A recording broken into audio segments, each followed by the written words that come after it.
Bonjour à tous, on se retrouve pour un nouveau tuto HubSpot. Aujourd'hui, on va parler de chatbot, marketing conversationnel et donc tout simplement comment créer un chatbot sur la plateforme HubSpot. Donc là, on est sur le tableau de bord, vous pouvez aller dans conversation et chatflow. Et donc là, si vous voulez créer un nouveau chatbot, vous allez faire créer un chatflow.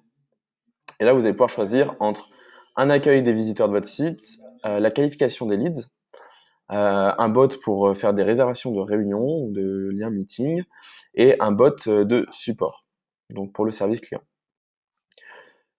Si on choisit par exemple réservation de réunion, vous allez voir que vous allez tout simplement pouvoir choisir le lien vers lequel vous voulez faire arriver votre chatbot en objectif. Moi, je vais vous montrer un chatbot qu'on a fait justement pour faire des liens de réunion, pour s'enregistrer à notre podcast Industrial Growth. On choisit, donc vous avez 4 étapes différentes. Donc d'abord, vous allez créer le chemin du chatbot avec, vous voyez, différents blocs. Le message est bienvenu, get first name pour récupérer le prénom du visiteur, guest name pour récupérer le nom de famille, get email pour récupérer l'email, et book meeting, c'est l'arrivée, c'est le lien de réservation. Donc tout est personnalisable. Vous voyez qu'ici, là, je peux personnaliser le message de bienvenue, gérer l'option si elle est sur desktop ou mobile.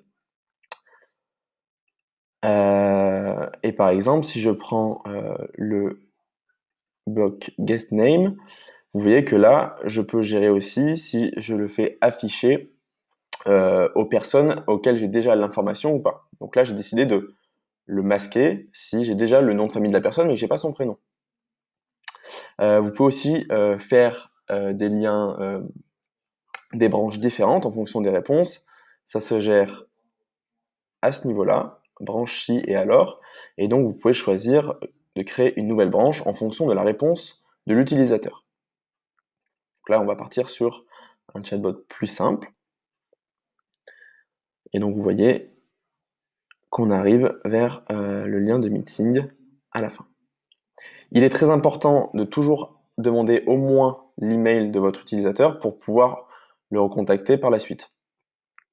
Donc une fois que vous avez fait le chemin de votre chatbot, vous allez pouvoir dire à qui vous voulez qu'il s'adresse. Donc vous pouvez segmenter. Donc là, vous pouvez faire soit à tout le monde, soit vous fixez que sur les visiteurs anonymes, donc les personnes auxquelles vous n'avez pas de données et qui visitent votre site. Vous faire un focus dessus. Vous pouvez faire sur des contacts qui sont suivis, donc qui sont connus, ou tout simplement des listes segmentées que vous avez créées. Donc je peux choisir une liste et potentiellement, moi, je vais prendre les abonnés du podcast parce que je veux toucher une cible qui s'intéresse à mes podcasts. Mais je peux très bien masquer, euh, le masquer pour une certaine typologie de mes contacts, comme par exemple mes clients, si j'ai envie de le masquer pour mes clients. Vous pouvez ensuite choisir quand est-ce que ce chatbot va apparaître. Donc là, vous voyez, j'ai choisi la page de mon podcast Industrial Growth. Mais si j'ai envie qu'il s'affiche aussi sur toutes les personnes qui visitent mon blog, je choisis que l'URL contienne https blog.agencefidèle.com.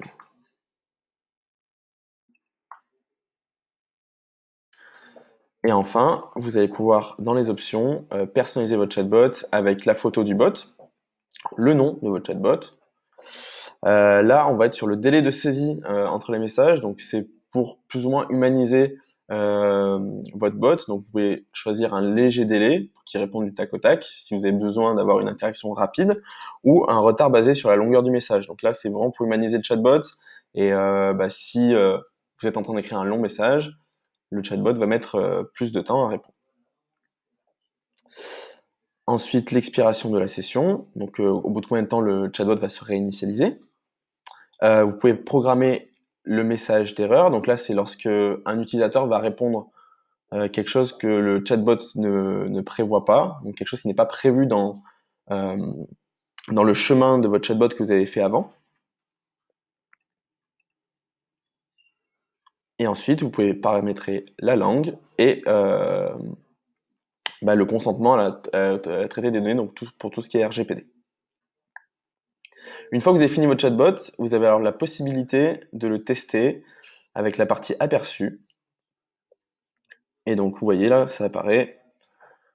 Et vous pouvez directement le tester. Donc là, je vais le faire en direct.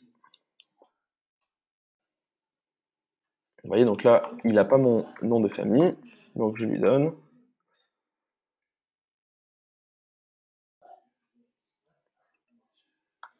Il me demande mon email.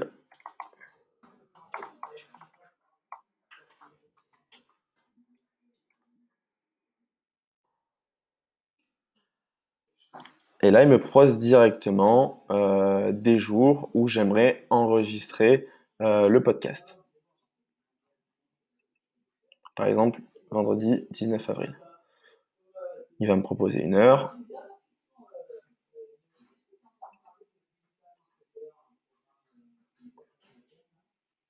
Et voilà. Donc mon bot est fonctionnel. Donc je peux fermer. Et là, je choisis de l'activer ou le désactiver. Voilà, donc vous pouvez très simplement, si vous voulez le masquer pendant une certaine période, venir le désactiver. Il ne sera pas effacé, vous pourrez le réactiver une prochaine fois. Et voilà pour ce rapide tutoriel pour comment créer un chatbot grâce à HubSpot. J'espère que ça vous aidera à vous lancer dans le marketing conversationnel vous aussi grâce à la plateforme HubSpot. Et je vous dis à très bientôt pour un prochain tuto.